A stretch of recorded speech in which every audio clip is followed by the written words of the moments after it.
सबसे पहली हत्या जो मैंने देखी वो मुझसे कुछ फुट की दूरी पर हुई थी जब मैं दूध लेने गया था। मैंने सिर्फ 10 फुट की दूरी से देखा उसे। उन्होंने उसे 7 बार गोली मारी थी और मैंने एक के बाद एक बहुत सारी मौतें देखी अपनी ज़िंदगी में। साउथ ब्रॉक्स की सड़कों पर आपको एक हत्यारा, एक लूटमार करने वाला और एक बहुत चालाक इंसान बन के जीना होता है। मेरे पिता की तरफ के लोग तांत्रिक और भूत सिद्धि करने वाले थे। हम तंत्र मंत्र और भूत सिद्धि करते थे। हमारा कांटेक्ट खुद शैतान से था। मुझे याद है कि मेरे पिता कमरे में जाया करते थे शैतान की पूजा करने के लिए, और मैं शैतान की उपस्थिति को भी महसूस कर पाता था। और मेरे पिता आराधना करते थे, टंग्स में बोलते थे, शैतान की अन्य भाषाएं बोला करते थे, दुष्ट आत्माओं की। और वहाँ वो फूल चढ़ाते, कैंडल जलाते और पानी डालते थे। शाम को 7 बजे से लेकर सुबह 5 बजे तक मैं एक डिमोनिक चर्च में जाता था जहाँ तंत्र मंत्र भी सिखाया जाता था। मुझे ट्रेंड किया जा रहा था। मैं ट्रेंड हो रहा था तांत्रिक बनने के लिए। मुझे भूत सिद्धि करने वाली जादूगरनी औरतें जो 30 साल से, 40 साल से, 50 साल से अपने धर्म में लगी हुई थी, ये सिखा रही थी कि कैसे बात करनी है प्रिंसिपैलिटीज से, शैतान से, ज़मीन वाली दुष्ट आत्माओं से। आप शैतान से डायरेक्ट बात नहीं कर सकते, आपको पहले अधिकार कमाना होगा। जो सबसे पहली बार भयानक हत्या हुई थी जो मैंने बताया, वो यहाँ इस घर में हुई थी। हस्बैंड ने 52 बार पत्नी को चाकू मारा था और उसके सर को काट के अलग कर दिया था। हम उसकी बेटी के साथ खेला करते थे, इसलिए जब हम उसे छोड़ने आए यहाँ पर तो वो यहाँ खड़ी थी और उसको पता चला कि उसकी माँ इस तरह से टुकड़ों में काटी गई। इसी घर में हुआ था ये। एक बार मैं अपने स्कूल में अपने दोस्तों के साथ खेल रहा था तो वहाँ एक पास्टर आए, एक बैंड भी उनके साथ आया था और वो गाना गाने लग गए। लोग इकट्ठा हो गए और वहाँ बड़ा अद्भुत माहौल बन गया। पूरे स्कूल में एक खुशी की लहर दौड़ गई और मैं एक टूटे हुए परिवार से आया था। वहाँ पास्टर स्टेज पे खड़े होकर बाइबल की कुछ बात बता रहे थे, बाइबल की कहानियाँ बता रहे थे, परमेश्वर कैसे सबसे प्यार करता है, और वो यही सब बता रहे थे। पहली बार मैं थोड़ा सा जुड़ा कि वाह, शायद परमेश्वर मुझसे प्यार करता है। हो सकता है परमेश्वर को मेरी या मेरे परिवार की ज़रूरत है। शायद परमेश्वर मुझे और मेरे परिवार को छूना चाहता है, हमारी परिस्थिति बदलना चाहता है। मुझे भी थोड़ा प्यार मिल सकता है, मुझे भी मिल सकता है। और वो मेरी तरफ चलते हुए आ रहे थे और मुझे पहली बार प्यार बहुत महसूस हो रहा था, इतना कि मैं समझा नहीं सकता। और ये पास्टर स्टेज से उतर के लोगों के लिए प्रार्थना कर रहा था, उन्हें छू रहा था, और मुझे लगा कि अब मेरी बारी है। अब ये पास्टर मुझे छुएगा और अब यीशु मुझे कबूल करेंगे और मुझे जताएंगे कि प्यार होता क्या है। और ये पास्टर मेरे बगल से चले गए। उन्होंने मुझे कभी नहीं छुआ। उन्होंने मुझे बिल्कुल नहीं छुआ। वो नीचे लाइन तक आए, मेरे पास आए और मेरे पास से गुजर गए और दूसरे लोगों को छुआ। मुझे लगा, ओह, यीशु ने भी प्यार नहीं किया, पिता ने प्यार नहीं किया, मेरा घर परिवार भी टूटा हुआ है। यीशु को शायद अच्छा लगता है कि मेरी माँ मार खाती है, मेरे भाई और मैं भूखे सो जाते हैं। उसे शायद अच्छा लगता है कि हमारे अपार्टमेंट में लाइट नहीं है, हम स्कूल में मिसफिट हैं, उसे हमारा स्कूल आना भी अच्छा नहीं लगता। ये जो यीशु है ना, ये भी मेरे बाप की तरह ही है, इनमें कोई अंतर नहीं है, ये भी मेरे पिता जैसे ही हैं। और मैं टूटा हुआ और बड़ा उदास अपने घर पहुंचा। और मुझे याद है 1 या 2 हफ्ते बाद लगभग मैं स्कूल के बाहर थोड़ी मस्ती कर रहा था, अपने दोस्तों के साथ मज़े ले रहा था, और मैंने सुना कि कुछ नीचे गिरा। वो एक वुडू नेकलेस था। मैंने उसे उठाया और पहन लिया। उसमें बहुत सारे रंग थे और ये नेकलेस ही मेरा शैतान के साथ पहला कांटेक्ट था। कुछ समय के बाद हम टैरो कार्ड रीडिंग करने गए। वहाँ मैं जब गया तो मैं लगभग 10 साल का था, मैं छोटा ही था। वहाँ पर जो औरत भूत सिद्धि करती थी, टैरो कार्ड रीडिंग करती थी, वो विच लेडी, उसने मुझ में अपनी आंखें बिल्कुल धंसा दी। वो बिल्कुल मुझ पर फिक्स हो गई। हमें ये लड़का चाहिए, हमें ये लड़का चाहिए ही चाहिए। हम इसे सेंटेरिया का रिसर्च करने वाला बनाएंगे और ये स्पिरिचुअलिज्म को भी आगे बढ़ाएगा। स्पेनिश में आत्माओं की साधना करना डिमोनिक है और सेंटेरिया संतों की पूजा कहलाती है, लेकिन वो है दुष्ट आत्माओं की पूजा। और अगर ये तुमने हमें नहीं दिया तो ये 30 दिन में अपनी आंखें खो देगा।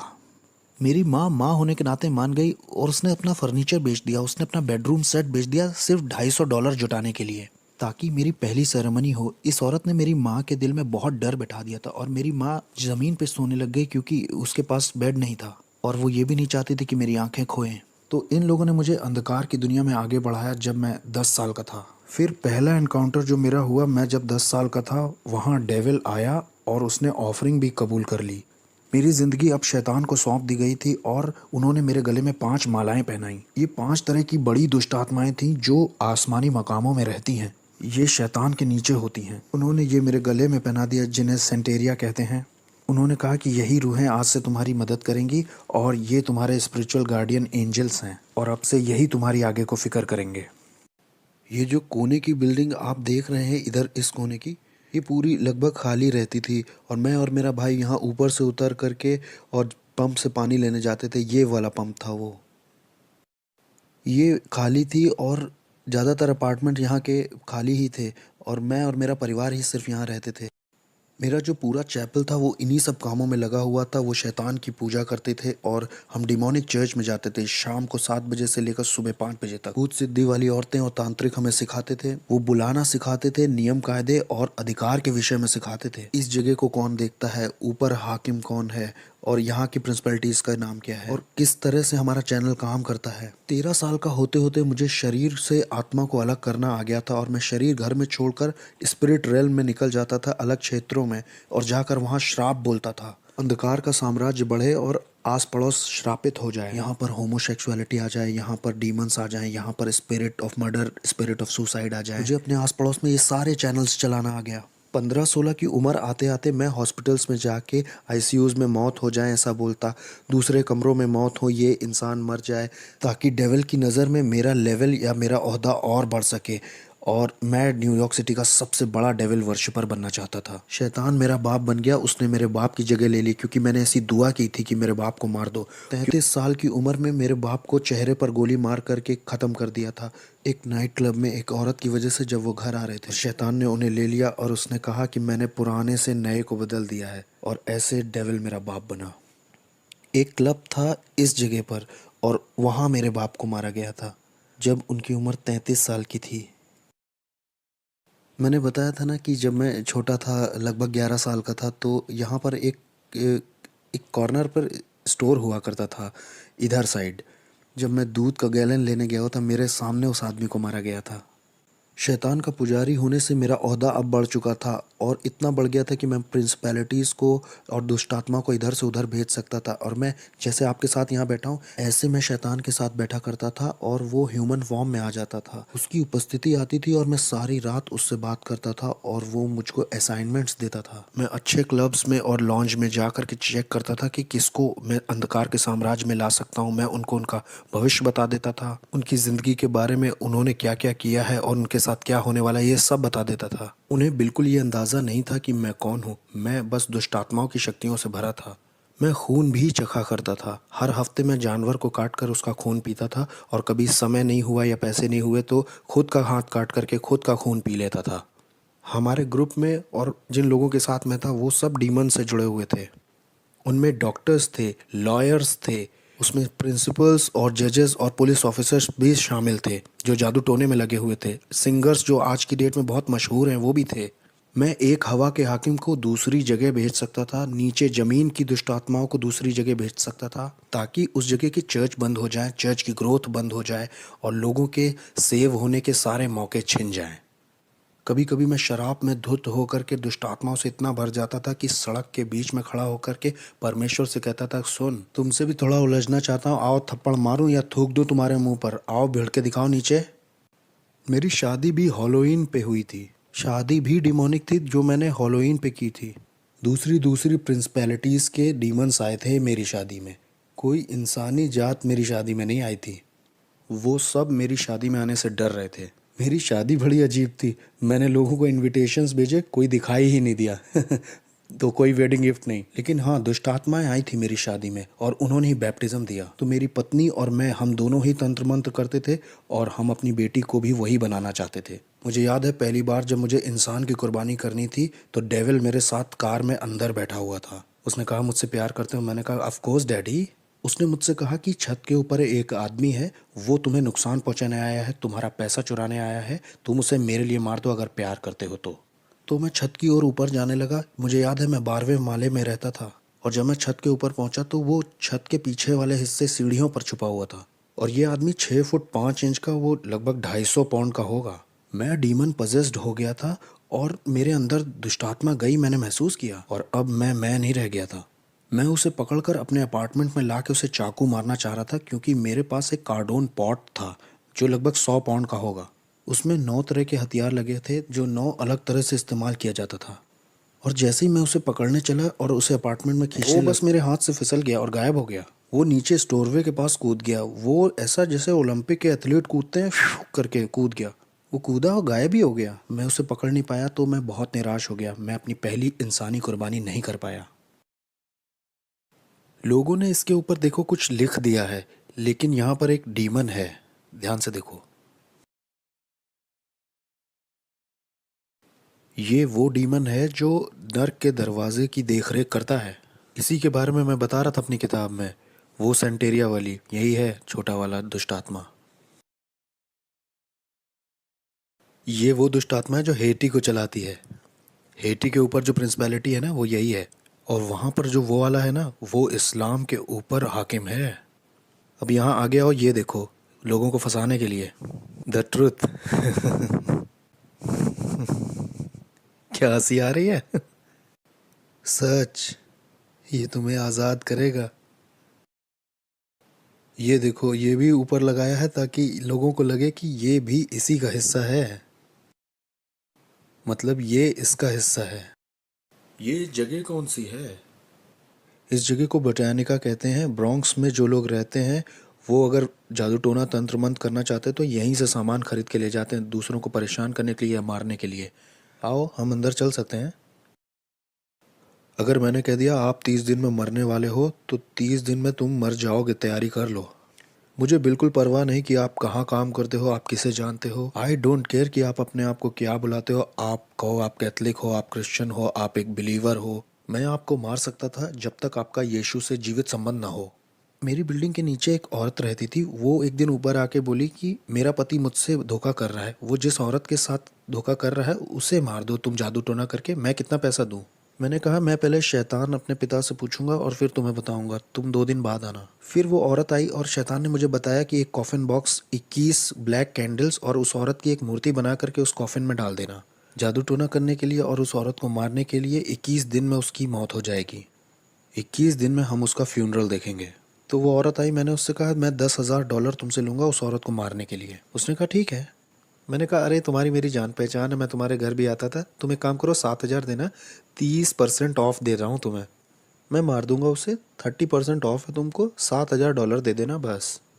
जब वो औरत मेरे घर से जा रही थी तो बुड़ के बोली वैसे वो औरत क्रिश्चियन है। उसने कहा वो मसीही है। मैंने कहा अब मैं उसे फ्री में मारूंगा। मैंने कहा मैं उसको अब फ्री में मारूंगा, मुझे इन क्रिश्चियंस को एक सबक सिखाना है, मैं उसे अब फ्री में ही मारूंगा। मैंने कहा मुझे तुम्हारा पैसा नहीं चाहिए, मैं फ्री में मारूंगा। तो मैंने उस पर तंत्र मंत्र किया, वूडू किया, लेकिन 21 दिन होने पर भी वो मरी नहीं। एक एक महीना हो गया वो मरी नहीं। और मुझे लगा अरे ये हो क्या रहा है, ये मेरी इज्जत का सवाल था।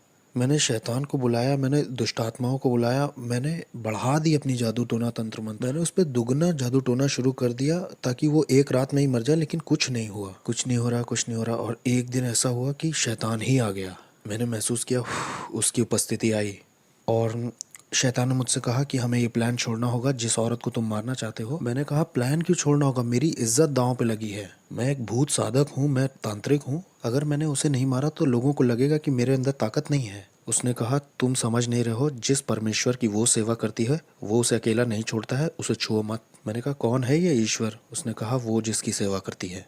मैं बहुत गुस्से में था। मैंने कहा नहीं, 1 हफ्ता और लेते हैं, चलो मारते हैं। उसने कहा नहीं, जिसकी वो सेवा करती है वो उसे अकेला नहीं छोड़ता है। जिस तरह का जादू टोना मैंने उसके ऊपर किया था ना, उसे 21 दिन से कम में मर जाना चाहिए था। और भाई कैसे हो? ये ईजबेल है, इनके धर्म की ये ईजबेल है। देखो ये कैसे काम करता है। ये स्टैचूज जो हैं इनका कोई मतलब नहीं है, लेकिन इसके पीछे एक दुष्टात्मा है।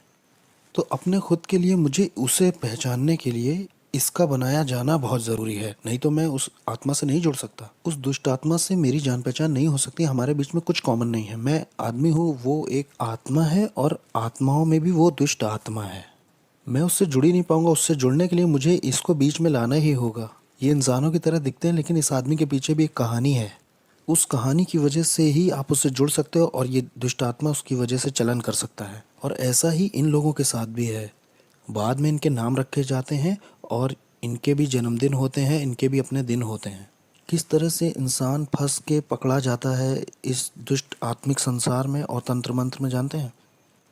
ये वो जाल हैं जिनसे दुष्ट आत्माएं ऑपरेट करती हैं, अपना चलन करती हैं। इन्हीं मूर्तियों की वजह से इंसान अपने सारे शैतानी काम और शैतानी मजहब चला पाता है। यहाँ ऐसी कोई चीज़ नहीं है जिसे पवित्र कहा जा सके, बस एक ही है, वो हम हैं। इस जगह पे होता क्या है?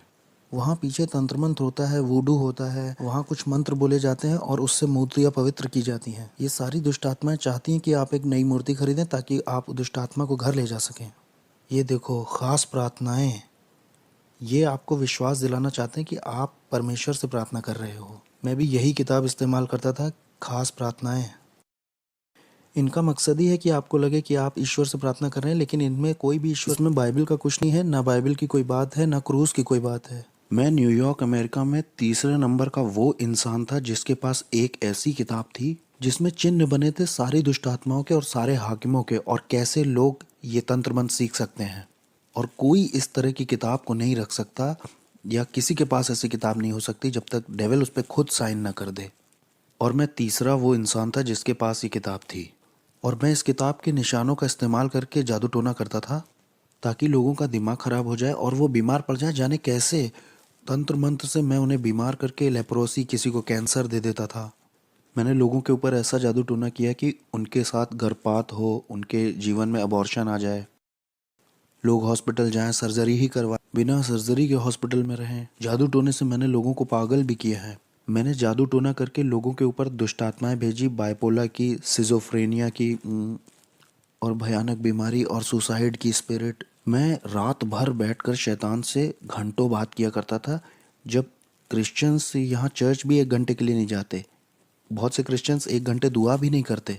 आत्मिक संसार ज़्यादा रियल है इस संसार से जो दिखता है, और हमने इसे महसूस किया था कि जो कुछ यीशु में ढका हुआ नहीं है उसे बहुत आसानी से टारगेट बना सकते हैं गिराने के लिए। जैसे नास्तिक लोगों को आराम से मार सकते हैं हम। यहोवा विटनेस वाले लोग आसानी से मारे जा सकते हैं। मोर्मोन्स भी आसानी से मारे जा सकते हैं। और ऐसे लोग भी जो कहते हैं शैतान होता ही नहीं है, वो भी बहुत आसानी से मारे जा सकते हैं, क्योंकि वो आत्मिक सहायता कभी मांगेंगे ही नहीं। मुझे याद है कि एक बार हमारे पड़ोस में निकी क्रूस का ग्रुप आया हुआ था। वो उसको ट्रूस बुलाते थे। वो चलते चलते वर्शिप करते हैं, फिर वचन का प्रचार करते हैं, फिर कहीं और निकल जाते हैं और वही करते हैं।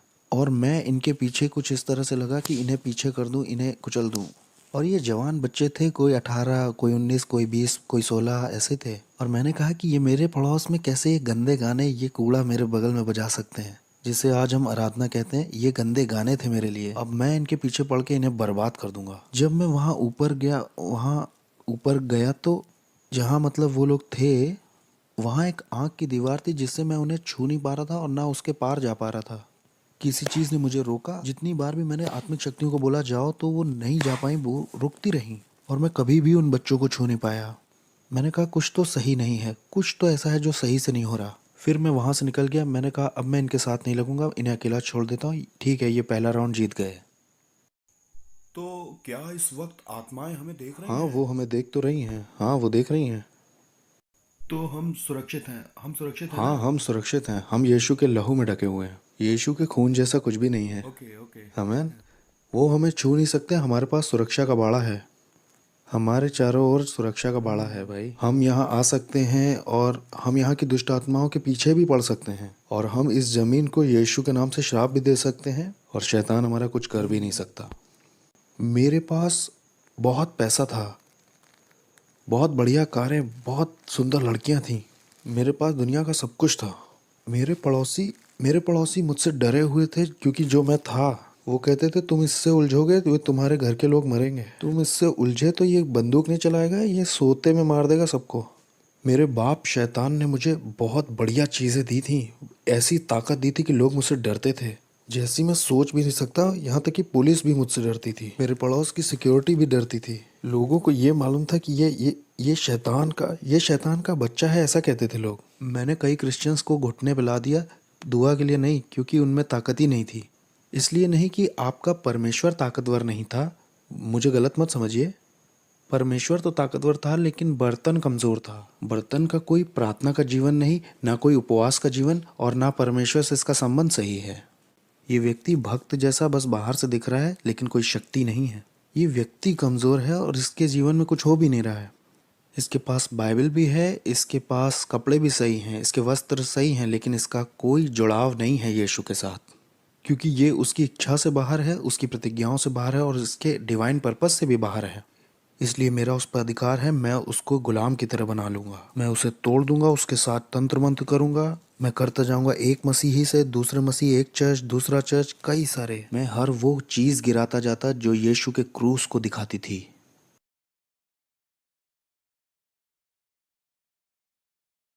बहुत ही दुष्ट आत्माओं से भरी हुई जगह है। तो इस जगह का बहुत असर होगा ना आस पड़ोस पर। हाँ, और क्या। ये जो पूरा एरिया है ना, ये इसी की वजह से लॉक्ड है। ये शैतान का गढ़ है, हम शैतान के गढ़ में गए थे। इस गढ़ का पूरा बाजार नरक से था। सोचिए, ये जाते हैं $100-200 लेकर के ये सब खरीदने के लिए, और इससे उन्हीं का नुकसान होता है, इससे दूसरों का, गरीबों का भला हो सकता है। इससे उन्हें लगता है कि उनकी ज़िंदगी और अच्छी हो जाएगी, उनकी ज़िंदगी और बेहतर बन सकती है। इससे वो सोचते हैं कि उनकी उन्नति होगी, उनके शाप, उनकी पीढ़ियों के शाप टूटेंगे। ये मोमबत्तियाँ, ये वुडू खरीदने से इन्हें लगता होगा, लेकिन परमेश्वर कहता है कि ये तुम्हें फ्री में दे रहा हूँ मैं, बस अपनी ज़िंदगी मुझे दे दो और मैं तुम्हें आज़ाद करूँगा। लेकिन ये इन्हें नहीं चाहिए, ये उनके लिए बहुत मुश्किल है, ये तो इनके लिए बहुत कॉम्प्लिकेटेड है। लोग इस तरह की जगह में आते हैं, $200 भी खराब करते हैं और ज़िंदगी सोचते हैं अच्छी हो जाएगी और बहुतायत से भर जाएगी।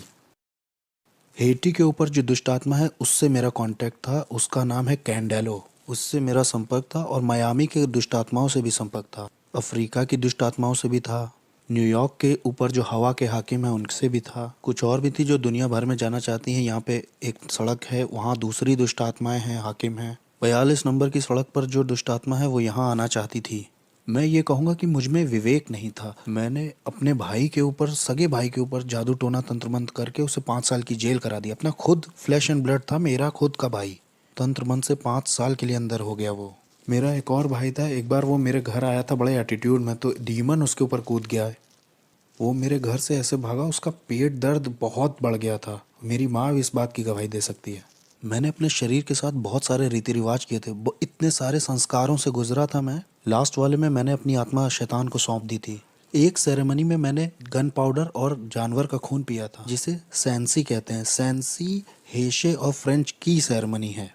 ये एक दुष्ट आत्मा के साथ का संस्कार है, जिससे मैं किसी के घर जाके कुछ खाता हूँ तो वो उसमें जादू टोना नहीं कर पाएंगे, कुछ इस तरह की। और जो आप जानते हैं वो सब मैंने किया था।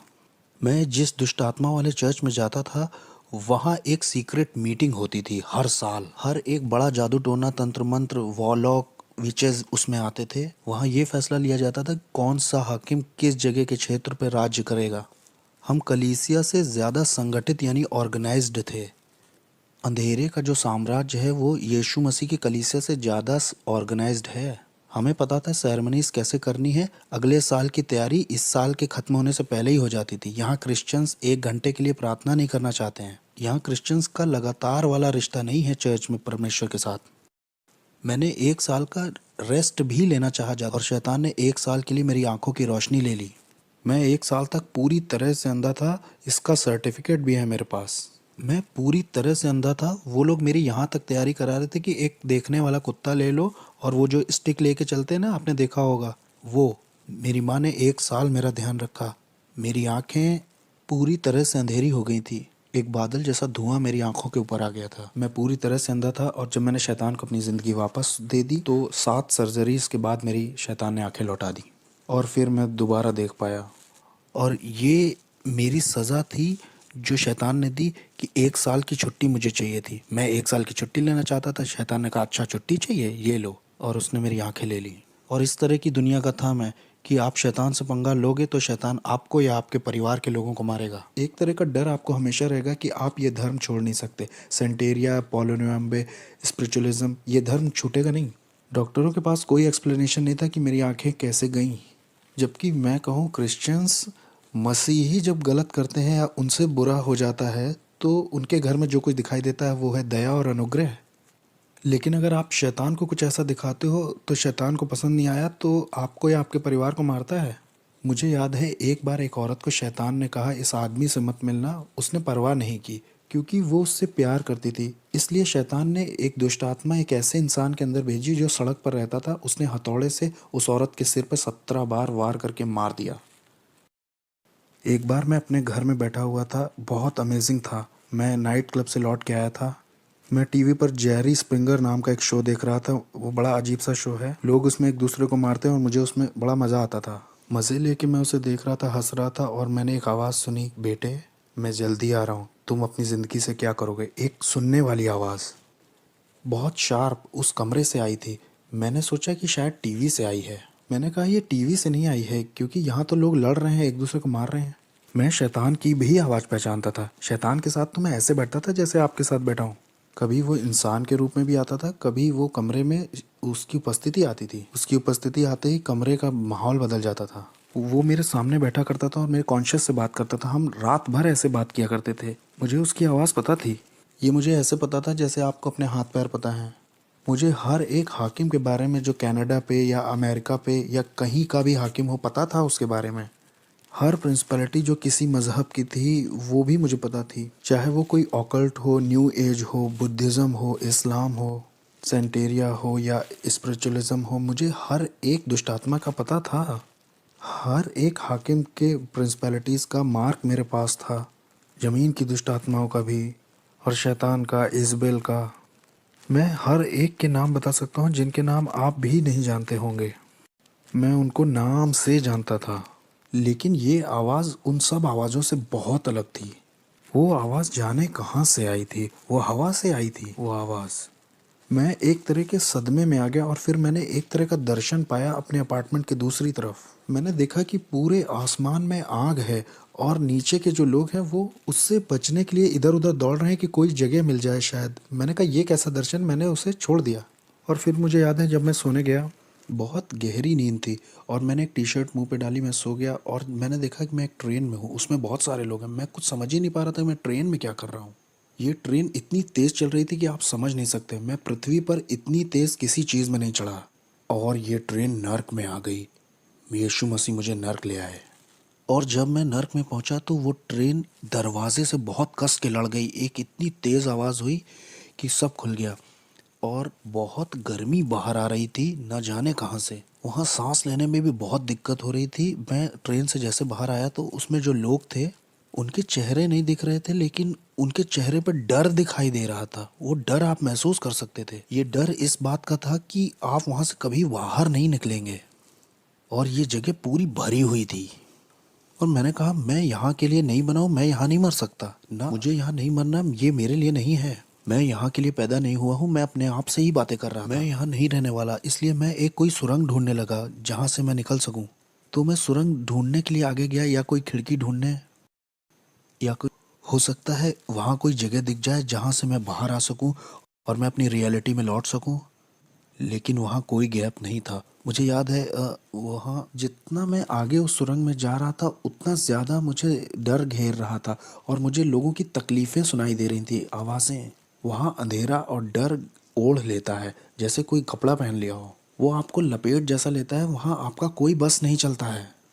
कुछ जकड़ जैसा लेता है, वो आपको जाने नहीं देता। यहाँ तक कि मैं अपना हाथ भी नहीं देख पा रहा था। वो एक पर्दे की तरह था, जैसे आप किसी बच्चे के कुएं या जानवर के कुएं में गए हैं। ये कुएं जैसा नहीं था, मैं समझा नहीं पाऊंगा इसे। और और इसमें से बहुत गर्मी और बदबू बाहर रही थी, ऐसा जैसे न्यूयॉर्क सिटी के गटर खुल गए हों। वहाँ वो बहुत अजीब सा, बहुत अजीब। और जब मैं आगे गया तो वहाँ मुझे याद है आगे शैतान मिला। उसने कहा मैं तुम्हारा बाप था। वो डिमोनिक टंग्स में बोल रहा था कि मैं तुम्हारा बाप था, मैंने तुम्हें सब कुछ दिया जो चाहिए था, मैंने तुम्हारी केयर की, मैंने तुम्हें आशीष दी, मैंने तुम्हें प्रोटेक्शन दी, मैंने तुम्हारे लिए लोगों को मारा है, तुम्हारे लिए सब कुछ किया, तुम्हें पावर दी, तुम्हें तुम्हारा नाम बनाया इस साम्राज्य में। जो तुम्हारे विरोध में उठे उन्हें मार दिया, क्योंकि मैं तुम्हारा इस्तेमाल करने वाला था अपने राज्य को लाने के लिए पृथ्वी पर। और तुम मुझे छोड़ना चाहते हो, मुझसे धोखा करना चाहते हो। और ये सब डिमोनिक टंग्स में हो रही थी और मैं भी उससे दुष्टात्माओं की अन्य भाषा में बराबर बोल रहा था। मैंने कहा नहीं, मैं छोड़ूंगा नहीं, मैं बस कंफ्यूज हूँ, मुझे समझ नहीं आ रहा हो क्या रहा है। उसने कहा नहीं, मुझे मालूम है तुम क्या करोगे, तुम मेरे धर्म को एक्सपोज करोगे कि मैं कौन हूँ और मेरे आत्मिक संसार में कैसे काम करता हूँ। मैंने तुम्हें वो चीज़ें बताई हैं जो किसी को नहीं बताई। क्योंकि मैं तुम पे भरोसा करता था कि तुम मेरे राज्य को आगे बढ़ाओगे, क्योंकि मैं और तुम्हारा इस्तेमाल करना चाहता था बड़े पैमाने पर। और कंफ्यूज होकर उसने मेरी मेरी गर्दन पकड़नी चाहिए, और जैसे ही मुझे मारने के लिए उसने गर्दन पकड़नी चाहिए, एक क्रॉस मेरे हाथ में यीशु मसीह का आया। और न जाने 3-4 क्रॉस कैसे नर्क में आ गए जब मैंने ब्लू शॉर्ट्स और टी शर्ट पहन रखी थी। और जैसे ही मैंने वो क्रूस उसके ऊपर छुआया, वो ऐसे पिघल गया जैसे वो कोई बच्चा हो। वो एक बच्चे की तरह ज़मीन पर गिर पड़ा और उसमें कोई ताकत नहीं थी। और फिर मैंने उस मौके का फ़ायदा उठा करके भागना शुरू किया उस तरफ जिधर दरवाज़ा लग रहा था मुझे, या शायद वहाँ कोई मुझे दरवाज़ा दिखाई दे जाए। जो मेरी उम्मीद थी, वहाँ वहाँ आशा जो थी वो ऐसी थी जैसे वहाँ किसी तरह की कोई आशा ही ना हो। वहाँ कभी ऐसा नहीं लगता कि आप बाहर आ पाएंगे। बस बस यही आपका द एंड है। जिस डर ने उस वक्त मुझे पकड़ रखा था वो डर मैं समझा नहीं पाऊंगा, ऐसा डर मुझे कभी नहीं लगा। मैंने उस तरह की निराशा कभी महसूस ही नहीं की थी। ये बिल्कुल स्वर्ग का ऑपोजिट था। वो खुशी और आनंद का ऑपोजिट था, शांति का ऑपोजिट था, जीवन और उजियाले का ऑपोजिट था। ये जगह तो अंधकार और तड़प की जगह थी। अगर अगर मैं यहाँ रहता हूँ तो मेरे परिवार मुझे कभी नहीं ढूंढ पाएगा कि मैं यहाँ हूँ। मेरी पत्नी, मेरी बेटी मुझे कैसे ढूंढ पाएंगे, कैसे देख पाएंगे अब। जब मैं उस सुरंग के और गहरे में जा रहा था, ये सोचते हुए कि वहाँ शायद कोई दरवाज़ा हो या किसी तरह की कोई दरार वहाँ हो, वहाँ शैतान फिर से दिखाई दिया और उसने कहा कि मैं तुम्हें मार दूंगा अब। समर्पण के समय में मैंने तुम्हारे शरीर पर कुछ दुष्ट आत्माओं की भाषा में निशान बनवाए थे जो मेरे कॉन्ट्रैक्ट हैं, इससे मैं तुम्हें मार दूंगा। उसने कहा, अरे बेवकूफ़, ये मेरे निशान है, ये इस बात के निशान है कि मैं तुम्हारा मालिक हूँ, मैं तुम्हारा मालिक हूँ, कोई और तुम्हारा मालिक नहीं है, मैं हूँ। या तो तुम मेरे लिए जियोगे या तो मरोगे। और फिर जैसे ही उसने अपने हाथ बढ़ाए मुझे दोबारा पकड़ने के लिए, मैंने तो सोचा मेरी कहानी ख़त्म अब। वो मुझे दूसरी बार पकड़ने आया है। क्रूस यीशु मसीह का बीच में आ गया नर्क में।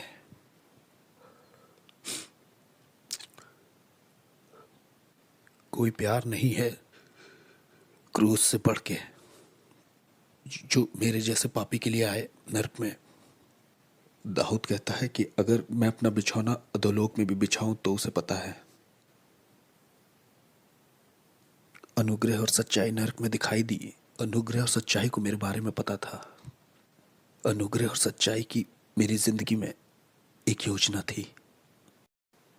मेरे गलत, शैतानी, घमंडी और खुदगर्ज और स्वार्थीपन का जब अंत हो गया नर्क में, जब मेरा समय भी पूरा हो गया था, तब यीशु मसीह दिखाई देते हैं मेरे जैसे मिसफिट के लिए और कहते हैं, तुम्हारे लिए मेरे पास योजना है, मैं तुमसे प्यार करता हूँ जितना तुम सोच नहीं सकते।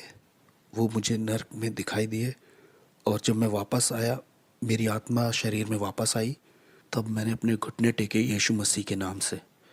मेरे पास $1,00,000 का सामान था तंत्र मंत्र का। मैंने फेंक दिया, मैंने तंत्र मंत्र सब फेंक दिया। मैंने अंधेरे के साम्राज्य से जुड़ी हर एक चीज़ फेंक दी। हेटी के लोग और क्यूबा के लोग और मियामी, न्यूयॉर्क के लोगों ने सोचा कि इसे मार दे क्योंकि ये बहुत जानता है, क्योंकि इसे बहुत कुछ पता है, इसलिए इसे मारना चाहिए। हमें इसे मारना ही होगा क्योंकि ये बहुत कुछ जानता है। ये अब हम में से एक नहीं रहा, इससे मारना तो ज़रूर है। वो आए मुझे मारने के लिए, उन्होंने अपनी तरफ से कोई कसर नहीं छोड़ी। मैं दिन में सोने लगा था क्योंकि क्योंकि दिन और रात दुष्ट आत्माएँ आती थीं और मुझे बहुत टॉर्मेंट करती थीं, बहुत सताती थीं। ये सब 30 दिन तक चलता रहा। 30 दिन तक वो मेरे गले को पकड़ते थे, वो मेरे बिस्तर को मुझे उठा के फेंक देते थे। मैं बिस्तर पर लेटे महसूस करता कोई मेरे बगल में लेटा हुआ है, बर्फ़ के जैसा कोई ठंडा। और जैसे मैं मुड़ के देखता तो मैंने डेविल को खुद देखा वहाँ लेटे हुए। ये सब चलता रहा 30 दिन तक, एक के बाद एक। मुझे सताया जा रहा था, टॉर्चर किया जा रहा था, पागल करने की कोशिश की जा रही थी। मेरे शरीर से मेरी आत्मा खींचने की कोशिश की जा रही थी। मैं रात में ऐसे डरता था जैसे रात में कभी नहीं डरा। 30 दिन तक मैं चिल्लाता रहा और मुझे प्रार्थना करना भी नहीं आता था। सिर्फ बोलता था जीसस जीसस जीसस। प्रार्थना आती नहीं थी तो वो बहन तो इस तरह से चर्च में प्रार्थना करती, लो वो भाई ऐसे प्रार्थना करता है। मैं सारी दुआओं को मिला जुला के करता था ताकि मैं अपनी ज़िंदगी के लिए लड़ सकूं। और एक दिन ऐसा हुआ कि मैं चर्च में आराधना कर रहा था और मेरे दिमाग में सवाल चल रहे थे कि क्यों तूने मेरे साथ ये सब होने दिया प्रभु। और उस दिन मैंने ये आवाज़ सुनी कि मैं देखना चाहता था कि तुम मुझसे कितना प्यार करते हो। और उसने कहा, मैं देखना चाहता था तुम कितना भरोसा करते हो मुझ पे। और उस दिन के बाद से शैतान कभी आगे को मेरे पीछे नहीं पड़ा। मैं यीशु के लिए एक इवेंजलिस्ट बन गया। तब से लेकर आज तक 14 साल हो गए हैं प्रभु की सेवा करते करते, और मैं इस चीज़ को किसी भी चीज़ से सौदा नहीं करूँगा। और मुझे पता है हालेलुया नाम की सड़क पर जॉन रिमेरेस का एक बड़ा बंगला है। एक दिन वो कहेगा, तेरा स्वागत है विश्वास योग्य दास।